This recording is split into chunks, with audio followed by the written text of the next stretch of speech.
ഹേ friends, അപ്പം ഇന്ന് day 9 ആണ്. ഇന്നലെ നമ്മൾ ബ്രാൻഡ് നെയിമും അതിന്റെ ടാഗ് ലൈനും ചൂസ് ചെയ്യാൻ പഠിച്ചിരുന്നു.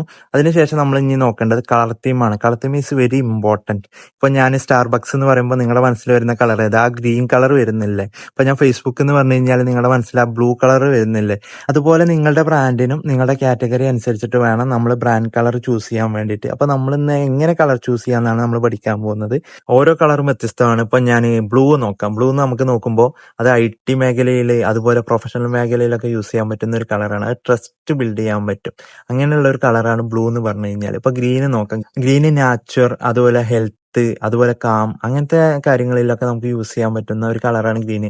അങ്ങനെ ഓരോ കളറിനും ഓരോ പ്രത്യേകതകളുണ്ട്. അപ്പൊ നിങ്ങൾ അതൊക്കെ പഠിച്ചിട്ട് വേണം നിങ്ങൾ നിങ്ങളുടെ ബ്രാൻഡിന്റെ കളർ ചൂസ് ചെയ്യാൻ വേണ്ടിയിട്ട്. ഞാനിവിടെ കുറച്ച് കളർ തീമിന്റെ ഡീറ്റെയിൽസ് കൊടുക്കുന്നുണ്ട്. നിങ്ങളുടെ ബ്രാൻഡ് ഏതാണോ, നിങ്ങളുടെ കാറ്റഗറി ഏതാണോ, അതിനനുസരിച്ചുള്ള ഒരു കളർ തീം നിങ്ങൾ ചൂസ് ചെയ്യുക. നിങ്ങൾ ചൂസ് ചെയ്ത കളർ തീമിലായിരിക്കണം നിങ്ങളുടെ ഓഫീസ്, നിങ്ങളുടെ വെബ്സൈറ്റ്, നിങ്ങളുടെ സോഷ്യൽ മീഡിയ പ്ലാറ്റ്ഫോംസ് എവിടെ നോക്കിക്കഴിഞ്ഞാലും നിങ്ങളുടെ കളറാണെന്ന് മറ്റുള്ളവരെ ഐഡന്റിഫൈ ചെയ്യണം. അതുപോലെ ആയിരിക്കണം നിങ്ങളുടെ കളർ തീം ചൂസ് ചെയ്യേണ്ടത്. അപ്പൊ ഗൈസ്, ഇന്നത്തെ വീഡിയോ എത്രേ ഉള്ളൂ. നിങ്ങൾ ചൂസ് ചെയ്യുമ്പോൾ, കളർ തീം ചൂസ് ചെയ്യുമ്പോൾ എപ്പോഴും ശ്രദ്ധിക്കേണ്ടത് കഴിഞ്ഞാൽ 1-2 കളറിൽ നിങ്ങളുടെ കളർ തീം ഒതുക്കുക. ഒരുപാട് കളർ ആക്കരുത്, ഒരു മഴവില്ല് പോലെ ആക്കരുത്. ആളുകൾ എപ്പോഴും ഐഡന്റിഫൈ ചെയ്യുന്ന രീതിയിൽ 1-2 കളർ മാത്രം നിങ്ങൾ യൂസ് ചെയ്യുക.